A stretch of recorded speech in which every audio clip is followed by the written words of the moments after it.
may bad news tayo mga ka-farm. Nakunan yung inahin natin. Yan o. Ito. Ito yung mga basa kanya. Yan.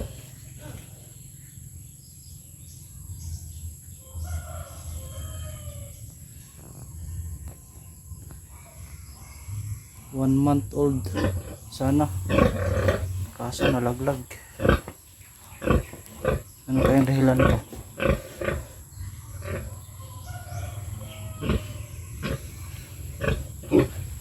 Ito yung ano, ito yung lumabas.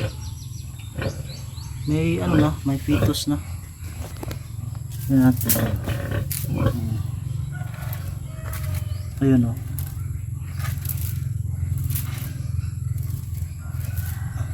Yun o, may ano, may biik na yun o, yun, may laman na siya. Sayang.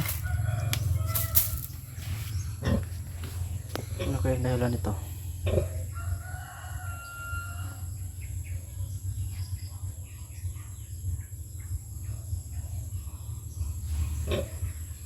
Inamin ko na lang to ng ano, Primoxil powder.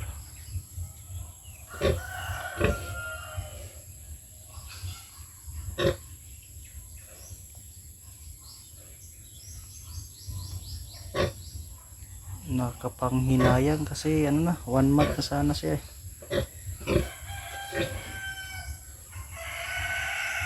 Ayos lang. Hindi naman lahat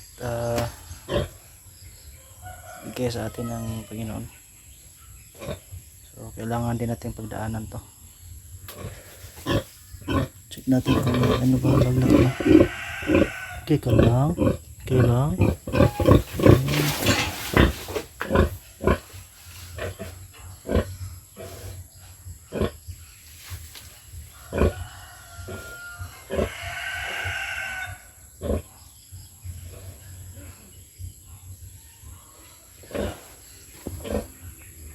Sayang.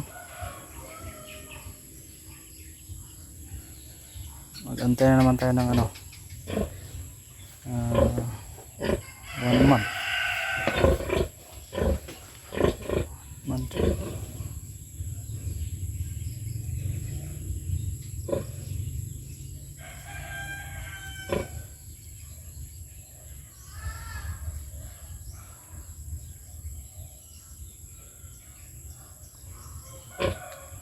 Limitado naman papakain ko sa kanya.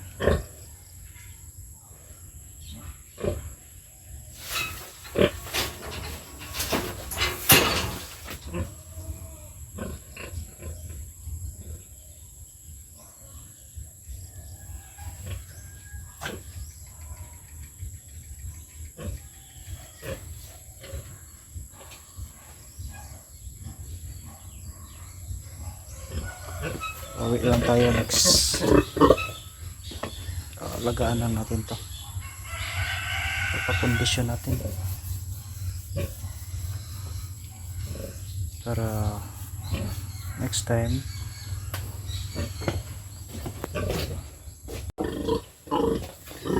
to.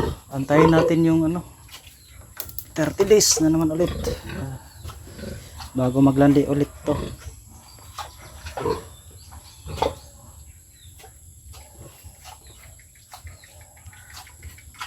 Buti na lang lumalabas lahat para maano. Bukas papainumin ko rin ito ng ano, Primoxil powder.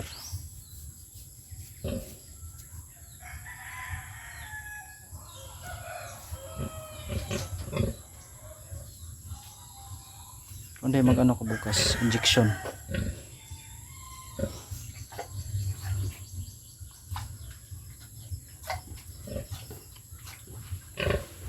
Sustalin. Injectionan ko yan ng ano, Sustalin. Sustalin LE.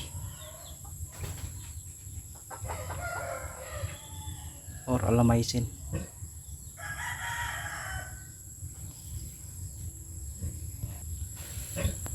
So yun, ganyan talaga ang ano, pag-aalaga ng hayop.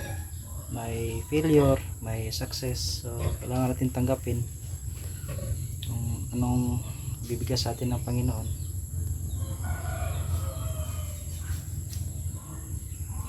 Hindi ko rin alam kung anong dahilan ng pagkalaglag niya. Siguro ito yung pinaka suspitsa ko, kasi yan nalaglag yan galing doon sa niyog. Siguro pagkalaglag niyan dito, kasi malapit lang yun, tingnan mo yan.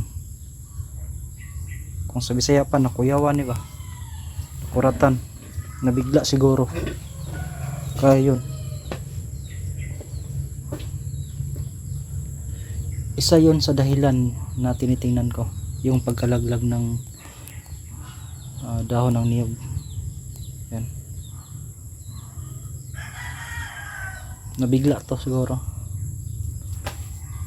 Kasi kung pagkain naman ang pag-uusapan, sinusunod ko naman yung yung tamang timbang sa umaga, tanghali, at sa hapon.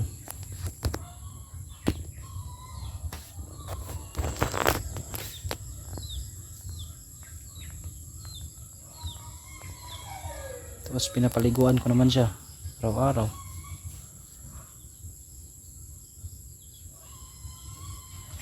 Ganyan talaga,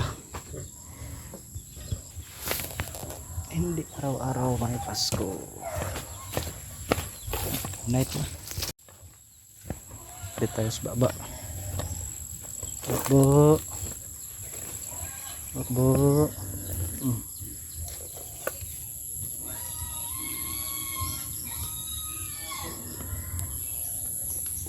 Ito, malapit na rin ito mga maglandi. Bakbo.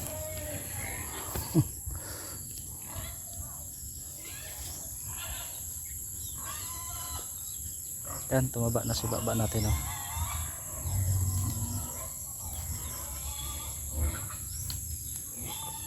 Tapos si baby cow.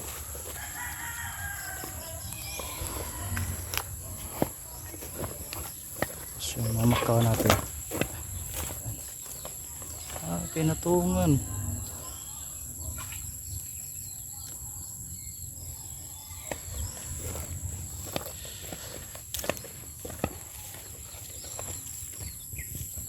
Malapit na itong habis.